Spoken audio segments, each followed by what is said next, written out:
Welcome back, everyone, to RPT Automotive. Uh, just want to give you a quick rundown on how to do an oil reset on a 2023 Kia Forte. So what you're going to want to do is make sure the ignition is on, but the engine's off. This one happens to have the smart ignition, so you're going to double press that. Then you're going to go up here on this screen and click on Vehicle. Then you're going to push on Cluster.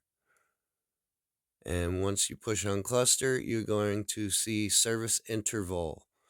When you tap on Service Interval, it is going to ask you if you want to reset distance and time, and you can also alter those there. You're going to hit reset and then hit yes, and you're all finished. I hope this helps everyone. I know I had a hard time finding a video about this or where to even find it in the car. It did take me a while, so please don't forget to leave a like and subscribe, and that would help me out a lot. Thanks. Have a great day.